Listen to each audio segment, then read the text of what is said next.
नमस्कार, मध्य प्रदेश की खास खबरों में आप सबका स्वागत है। मैं हूं आपके साथ पल्लवी जम्वाल। तो आइए नजर डालते हैं आज की कुछ खास खबरों पर। विधायक जजपाल सिंह जज्जी ने शुक्रवार को अशोकनगर में जिला अस्पताल का निरीक्षण किया। इस दौरान उन्होंने सबसे पहले अस्पताल के हर वार्ड में जाकर मरीजों का हालचाल जाना। विधायक ने मरीजों और तीमानदारों से बात करके वहां दी जा रही सुविधाओं की जानकारी हासिल की। विधायक ने कोविड वार्ड, ट्रॉमा सेंटर सहित जिला अस्पताल के लगभग हर हिस्से का निरीक्षण किया। जहां जहां कमियां मिली उन्हें सुधारने के निर्देश दिए। असल में 3-4 दिन पहले नगर पालिका सीएमओ सीएमएच सबके साथ बैठक हुई थी, तो तब ये कहा था कि मैं कभी भी आऊँगा, भी साफ सफाई देखना की सारी व्यवस्थाएं, पेशेंट की कोई प्रॉब्लम हो। तो आज मैं जब आया तो साफ सफाई को ठीक देख रहा हूँ, लेकिन एक तो बेड शीट टाइम भी नहीं चेंज की जा रही। तो मैंने अभी डॉक्टर बोला है कि पर डे पेशेंट की बेड शीट चेंज होना चाहिए, साफ बेड शीट उसको मिलना चाहिए। और दूसरा यहाँ पे जो हम देख रहे हैं कुछ जो हॉस्पिटल के अंदर छोटे छोटे गार्डन थे, लेकिन वो इस गंदगी का आलम है, तो क्योंकि उनमें हॉस्पिटल के बीच में जो स्पेस है उसको गार्डन के डेवलप करना है हमें, तो वो मैंने कहा तो मैं विधायक निधि से यहाँ पे इस तरह की 3 हैं छोटे गार्डन बन पाएंगे, उनको डेवलप करेंगे और एक अच्छी सेटिंग की व्यवस्था, जाकि पेशेंट के अटेंडर वहाँ बैठ सकें और क्या नाम जैसे कि खाना खाना जो है तो उसका तो वो उसको हमको जो हॉस्पिटल का वातावरण जो स्वच्छ होना चाहिए, साफ सुंदर होना चाहिए। ये तो उसके लिए मेरी प्राथमिकता है हॉस्पिटल में जो साफ सफाई और जहाँ भी गुंजाइश हम प्लांटेशन करेंगे, छोटे छोटे गार्डन 3 ऐसे स्पेस हैं तो उनको एक शानदार गार्डन के रूप में बना रहे हैं। उमरेठ ब्लॉक में कांग्रेस पार्टी के पदाधिकारियों की ओर से बैठक का आयोजन किया गया, जिसमें प्रमुख रूप से प्रदेश कांग्रेस कमेटी की महामंत्री और छिंदवाड़ा की प्रभारी श्रीमती नेहा सिंह ने बैठक की अध्यक्षता की। बैठक में कांग्रेस संगठन को मजबूती देने और आने वाले पंचायत चुनाव की रणनीति पर विस्तार से चर्चा की गई। साथ ही बीजेपी शासन में जिले की बदहाल आम जनता, किसान, बेरोजगार युवाओं के हितों की लड़ाई के लिए संघर्ष की रणनीति बनाई गई।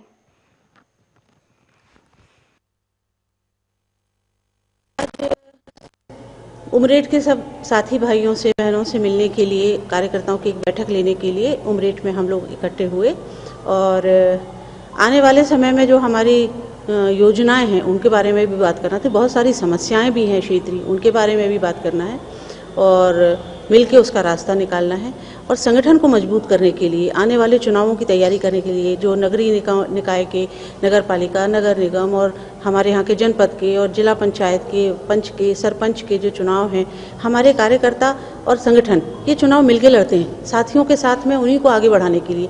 तो वो योजना बनाने के लिए मैं आज जब यहाँ आई तो मुझे बहुत अच्छा लगा। बहुत अच्छा संगठन है, तैयार है और हमारे सारे साथी भाई बहन बहुत एनर्जेटिक, बहुत ऊर्जावान हैं। और अभी तक उमरेठ का रिकॉर्ड भी रहा है कि हम विधानसभा में भी लगातार हमारे जिन भाइयों से मुलाकात हुई, कोई जनपद में 3 बार से, कोई जिला पंचायत में 2 बार से, कोई लगातार नॉन स्टॉप वो लोग आगे बढ़ रहे हैं। और मुझे उम्मीद है इन सब लोगों की मेहनत पे भरोसा करके कि आने वाले समय पे भी कांग्रेस सब स्थानों पे जहां हम तैयारी कर रहे हैं वहां हम चुनाव जीतेंगे। पंच, सरपंच, जनपद सदस्य, जिला पंचायत सदस्य।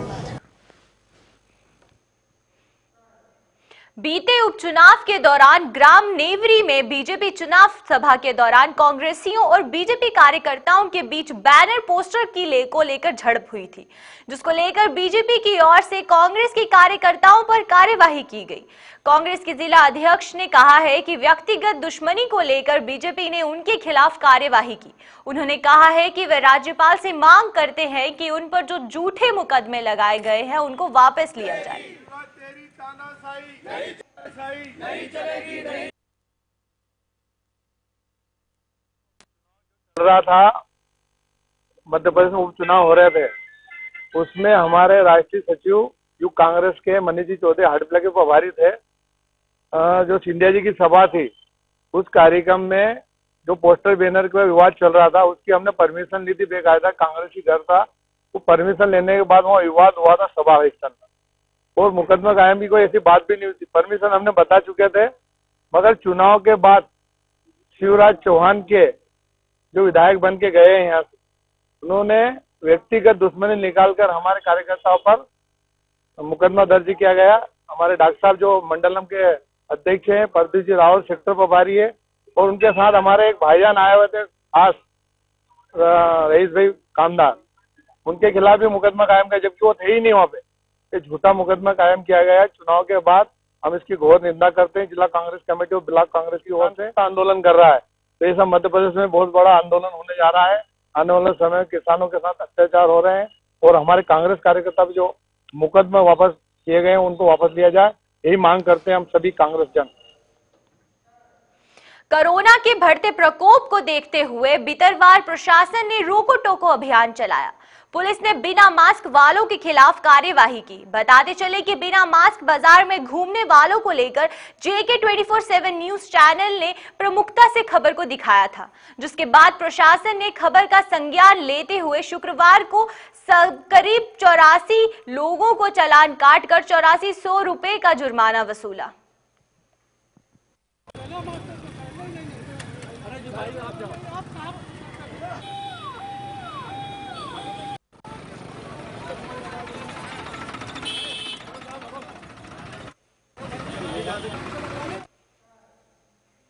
राज्य सरकार की ओर से परिवहन निगम को निजीकरण के फैसले को लेकर विभागीय अधिकारी और कर्मचारियों में आक्रोश व्याप्त है, जिसके चलते उन्होंने संयुक्त संघर्ष मोर्चा के बैनर तले धरना प्रदर्शन कर विरोध जताया। सिंगरौली विद्यानगर डिपो में कर्मचारी और अधिकारी संयुक्त संघर्ष मोर्चा के बैनर तले धरने पर बैठ गए। उन्होंने परिवहन निगम का निजीकरण किए जाने के प्रयासों के कड़े शब्दों में आलोचना की और कहा कि निगम के अधिकारी कर्मचारी दिन रात मेहनत कर आए हैं, जो बढ़ाने में कोई कसर नहीं छोड़ रहे हैं, लेकिन उसके बावजूद भी निजीकरण किया जा रहा है।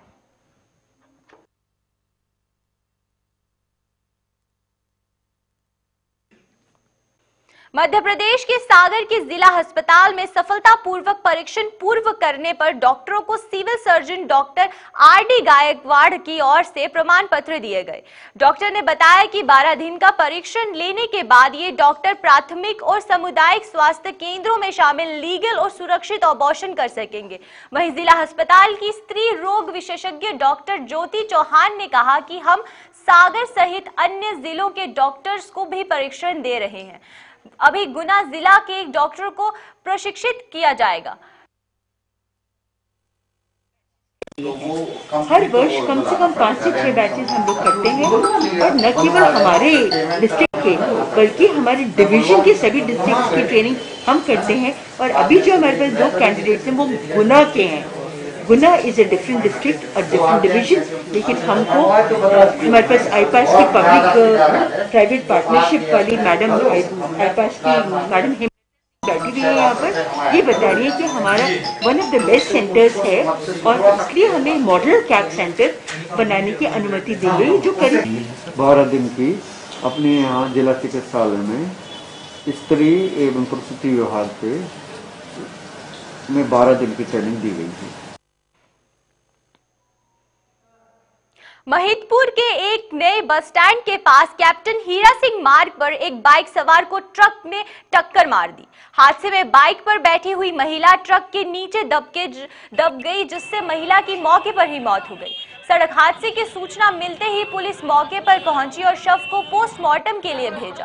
पुलिस के मुताबिक इंडियन गैस से भरे हुए ट्रक ने अमर सिंह की बाइक को टक्कर मार दी थी, जिससे बाइक के पीछे बैठी महिला की मौत हो गई।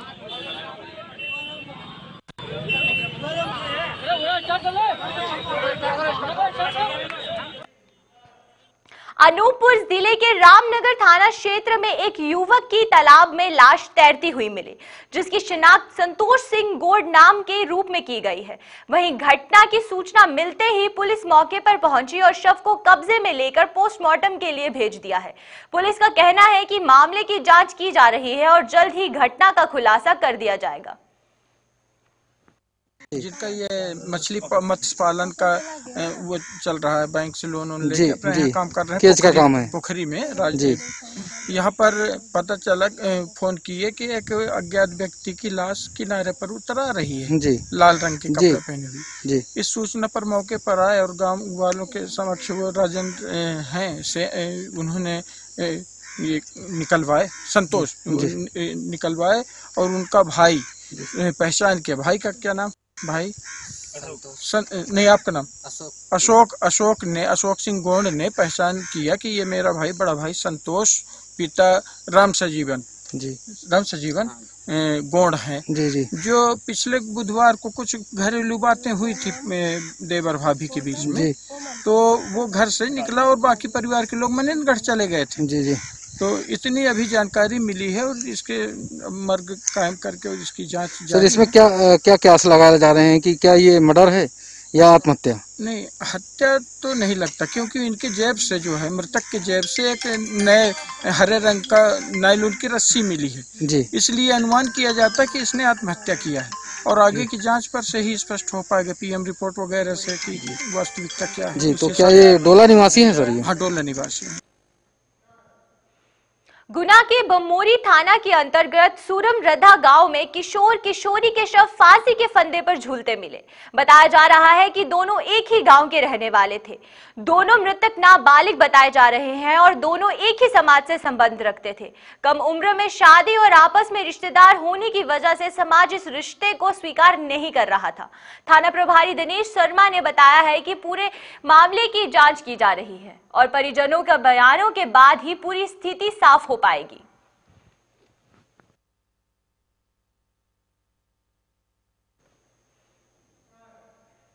एंटी हॉर्स ट्रेंडिंग की ओर से डीजे की अनुमति न मिलने पर सभी डीजे वालों ने महामाया चौक स्थित गांधी प्रतिमा पर माल्यार्पण कर रायसेन कलेक्टर उमाशंकर भार्गव को एक ज्ञापन सौंपा।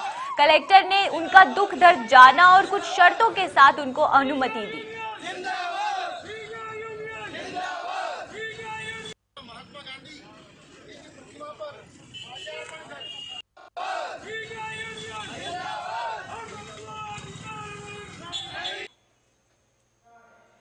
राजगढ़ जिले के नरसिंहगढ़ ब्लॉक के ग्राम गोलियापुरान में स्थित गौशाला में गायों की मृत्यु होने की खबर सामने आई है।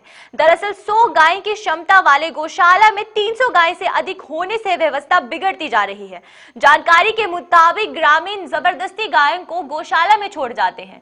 हालत ये है कि गौशाला में हर रोज 4 से 5 गाय दम तोड़ रही हैं। वहीं ग्रामीणों का आरोप भी है कि अभी तक गौशाला में करीब 100 गायों की मौत हो चुकी है। इस संबंध में ग्रामीणों ने एनडीएम को ज्ञापन भी सौंपा।